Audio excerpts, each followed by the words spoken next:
నమస్తే అండి. సో, మనం బ్లౌజెస్‌కి గానీ, డ్రెసెస్‌కి గానీ థ్రెడ్స్ వేసుకుంటాం కదా! వెనకాల డోరీ అంటాం. ఆ డోరీ సన్నగా రావాలంటే, బాగా సన్నగా రావాలంటే ఎలా స్టిచ్ చేయొచ్చు అనేది ఈరోజు వీడియో అనమాట. సో, ఇదేంటంటే ఆహ్, పెద్దగా ముక్కలు పొడవుగా మిగిలితే ప్రాబ్లమ్ లేదు. ఒక ముక్కతో సరిపోద్ది. కానీ అంత పొడవుగా మనకు మిగలవు కదా! సో, చిన్న చిన్న ముక్కలు మిగులుతాయి కాబట్టి దీన్ని క్రాస్ తీసుకున్నాను. చూసాను కదా! ఫస్ట్ ఇలా నేను స్ట్రెచ్ చేసి చూపించాను.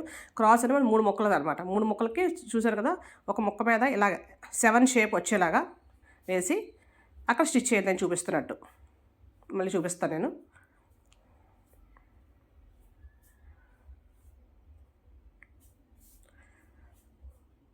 చూసారు కదా! ఒక క్లాత్ మీద ఒక క్లాత్ ఎలా వేసానో, ఈ స్ట్రెయిట్ మీద ఈ స్ట్రెయిట్‌ని ఇలా వేసి 7 షేప్ వచ్చేలాగా వేసి దాన్ని క్రాస్‌గా స్టిచ్ చేయాలి. స్టిచ్ చేసి ఎక్స్ట్రా ఉన్న క్లాత్‌ని కట్ చేసేసుకోవాలి.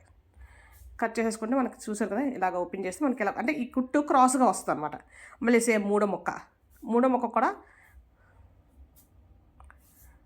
ఇలాగ 7 షేప్‌లో పెట్టి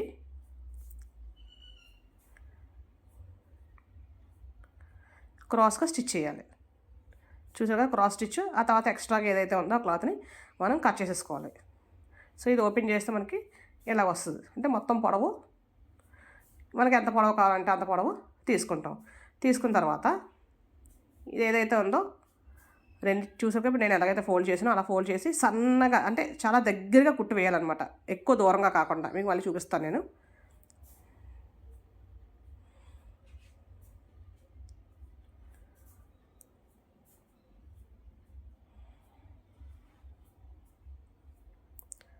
అలా మొత్తం మనం ఎంతైతే పొడవు తీసుకున్నామో అంత పొడవుని కూడా దగ్గరికి కుట్టు వేసేయాలన్నమాట.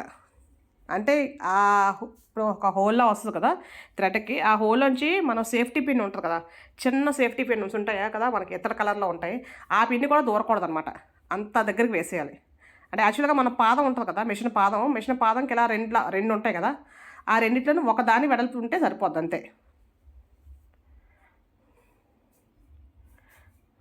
చూడండి నేను చూపిస్తున్నాను దగ్గరికి. చూసారు కదా ఎంత దగ్గర వరకు వేసానో. ఈ ఎక్స్ట్రా క్లాత్ అంతా వదిలేసి అంత దగ్గరగా మనం కుట్టు వేసేయాలన్నమాట. సేఫ్టీ పిన్ కూడా దూరకూడదు. ఇప్పుడు మనం ఈ ఎక్స్ట్రా ఏదైతే ఉందో ఆ క్లాత్ని కట్ చేయాలి. అయితే ఇక్కడ ఇంపార్టెంట్ విషయం ఏంటంటే క్లాత్ మొత్తం కట్ చేసేయకూడదు. అంటే మనం స్టిచ్ వేస్తాం కదా కుట్టు పక్క వరకు కూడా కట్ చేసేయకూడదు. కొంచెం ఎక్స్ట్రా క్లాత్ ఉంచాలి. అలా ఉంచితేనే మనకి లోపలికి వెళ్ళేటప్పటికి ఆ క్లాత్ లోపలికి వెళ్ళి తిరగేసేటప్పుడు థ్రెడ్ టైట్గా వస్తుంది అనమాట. అంటే ఇలా లూజ్లా కాకుండా థ్రెడ్ టైట్గా వస్తుంది. మనకి పైపింగ్ థ్రెడ్లాగా వస్తుంది అనమాట. సో, ఇలా అయిపోయిన తర్వాత ఒకవైపు చిన్న ఇలా క్రాస్ వచ్చేలాగా కట్ చేసేసి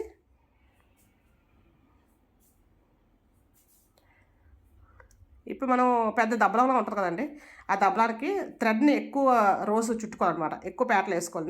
4 వరుసలు అలా వేసుకొని అది ఏదైతే పైన సన్నగా ఉంది కదా కట్ చేసినప్పుడు మనం సన్నగా కూర్చొని అలా దానిలోంచి 2 సార్లు ఒకసారి ఇలా కుట్టి ఇప్పుడు సూది వైపు హోల్ ఏదివైపు ఉందో ఆ హోల్ని లోపల వైపుకి పెట్టాలన్నమాట.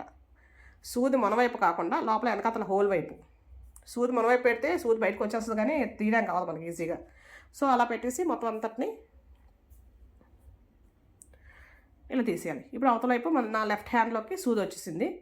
ఇప్పుడు నేను రైట్ హ్యాండ్తో ఇలాగా లాగుతున్నాను కదా, ఈ లాగేటప్పుడు ఏంటంటే మనకు లోపల ఒక థ్రెడ్ లాగా ఉంటుంది, తగులుతుంది చేతికి. పైన ఇప్పుడు మనం లాగే క్లాత్ ఉంటుంది అనమాట. సో, లోపల థ్రెడ్ని మనం లాక్కూడదు. ఓన్లీ పై దాన్ని మాత్రమే క్లాత్ని మాత్రమే లాగుతూ ఉండాలి. అది గుర్తుంచుకోవాలి. లోపల ఉన్న థ్రెడ్ మనకు చేతికి తగులుతూ ఉంటుంది కానీ దాన్ని ఏం చేయవసరం లేదు, అది అలా వదిలేయాలి. అదే దాన్ని మనం ఈ లెఫ్ట్ హ్యాండ్తో లాగుతూ ఉండాలి.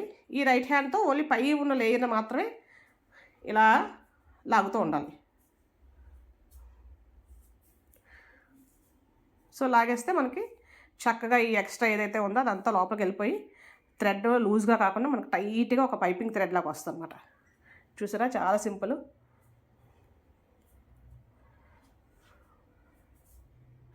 చూడండి సన్నగా చక్కగా లోపల టైట్గా వస్తుంది అనమాట. సో, ఈ థ్రెడ్కి యాక్చువల్గా ఇవి నేను లట్కన్స్ ఫ్లవర్ షేప్ వస్తాయి కదా మనకి, అవి స్టిచ్ చేసిన ఇప్పుడు నేను స్టిచ్ చేసిన థ్రెడ్ ఇదే అనమాట. సో, ఈ లట్కన్స్ అండ్ బ్లౌజ్ డిజైన్ కూడా ఆల్రెడీ నేనైతే అప్లోడ్ చేసానండి. ఎవరికైనా కావాలంటే ఇంట్రెస్ట్ ఉంటే కనుక ఒకసారి వాచ్ చేయండి.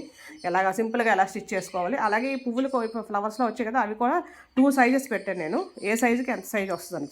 థ్యాంక్ యూ ఫర్ వాచింగ్ అండి.